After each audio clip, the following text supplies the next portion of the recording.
To talk about the life and times of the legendary Mr. Ratan Tata, I'm joined live and exclusive on India Today at this time by Senior Minister in the Modi Cabinet, Union Commerce and Industry Minister, Minister Piyush Goyal joins us. Piyush ji, at a time when so many people across the country are in mourning, there's been an outpouring of grief, not just from government, from industry, but even from common people who seem to have been touched by the life and times of Ratan Tata. How do you, as Commerce and Industry Minister, it's literally your job to meet all top industrialists, interact with them in different capacities. How do you remember the lifetimes and the body of work and the kind of work that he developed at Tata Sons of Mr. Ratan Tata?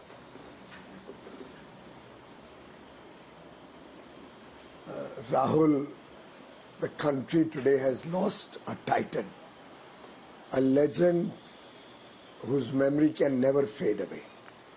He will live on in our lives. His work will take the India story across the world for years and decades to come. Very simple person, very, very polite, kind, soft-spoken and loving by nature. Somebody who earned the trust of not only the employees of Tata Group, not only the governments in India, across the world, but I think of 140 crore Indians. The trust that the Tata Group acquired under his leadership is profound. And throughout his career, since he joined the Tata Group in 1961, until his last breath, he lived and breathed the Bharat story. He epitomizes everything that Bharat is proud of. A proud son of the soil, somebody who believed in Atmanirbharta, the very concept of having an Indian car developed in India, developed and designed and produced in India with Indian components, speaks volumes about his passion for the country. Yet at the same time, he made Tata a global conglomerate, took the India brand, the India story across the world in more countries than anybody else has ever forayed. And today, Bharat and Tata are synonymous.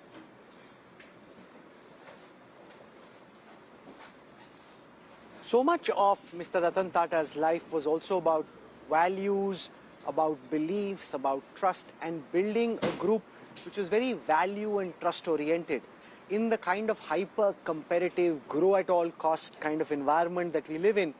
How would you compare your interactions with Mr. Tata with everyone else who'd come and meet you, interact with government in different capacities?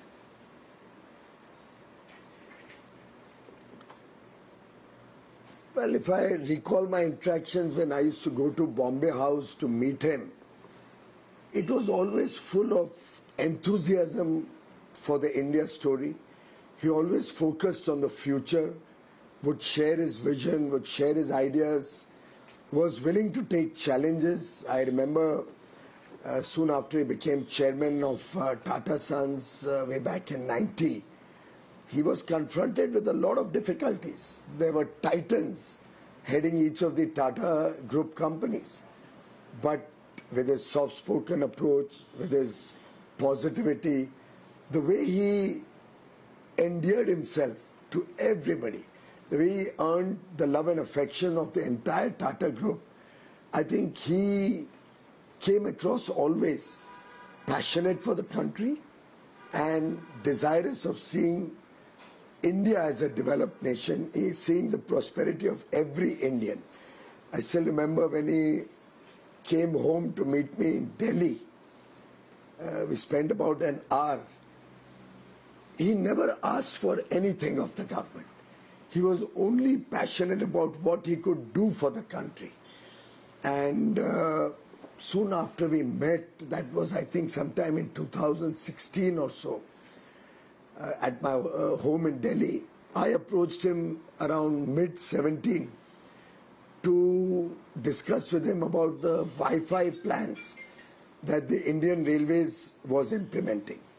I remember we had taken Wi-Fi to about 1,000 stations, and then we ran out of support and funding. At that point of time, we were looking for almost 450 odd crores to fund the Wi-Fi installation in every station across the country. I think there were about 6,500 stations which we wanted to also provide Wi-Fi, given that it was a very successful experiment, and we wanted that in every small station across the country, Wi-Fi we made available so that children could also take the benefit of that, passengers could take the benefit of that.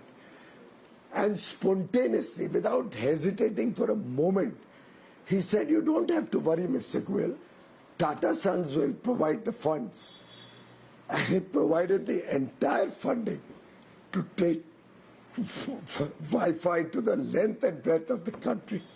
And after that, I would see children studying at night at the stations under the Wi-Fi which was funded by the Tata Sons. Every moment spent with him is a fond memory. I remember once he came home in Mumbai to have breakfast with the family. That was probably a couple of years ago.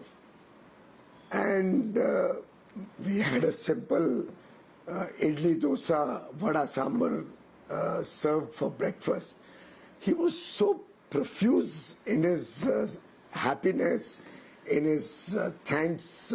I mean, he just went raving about a simple breakfast. And just before he was leaving, he actually asked my wife, "Would you like to have a picture with me?" And obviously everybody wanted a picture with him. But it was such a cherished moment, I can't tell you. Sorry. The other thing which was remarkable about him was about how he wanted to take the India story internationally.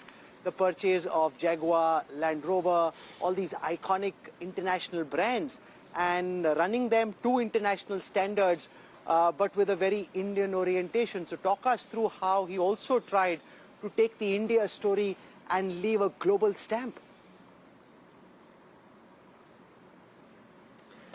Rahul, I remember there was a point of time that Chorus, Tata, Jaguar, Land Rover, all these companies were going through severe stress. And every analyst on the street would say that Tatas will be run down by these acquisitions. But Mr. Ratan Tata had the courage of conviction that he had made a good bet that in the long run, the India story would be incomplete without an international footprint. And I think he withstood his ground. He turned them around. He always took the best of executives. Mr. Chandrasekaran, whom he appointed as the chairman of TCS earlier, and then to look after the entire Tata Group since 2017, has done the Tata Group proud by all of these companies turning around, coming of age. I remember a small story. I was in the US about 3 or 4 years ago, visiting a Tata facility jointly with Cornell, which they had set up for developing the startup and innovation ecosystem.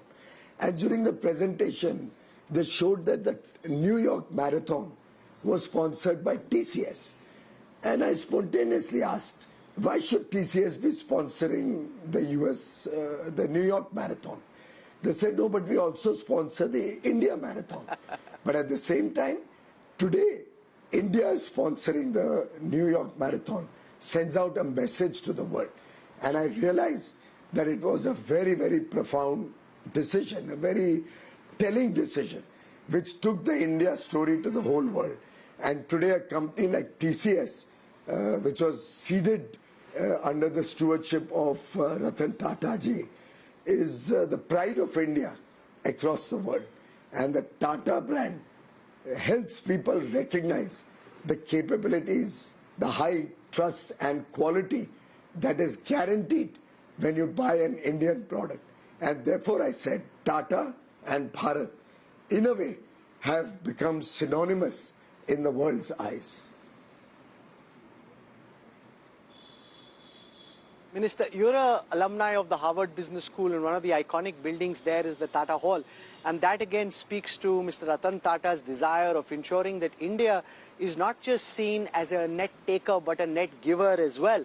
And he was, of course, an alumni of the advanced management program, and he says that it played a big role in shaping his management values and principles.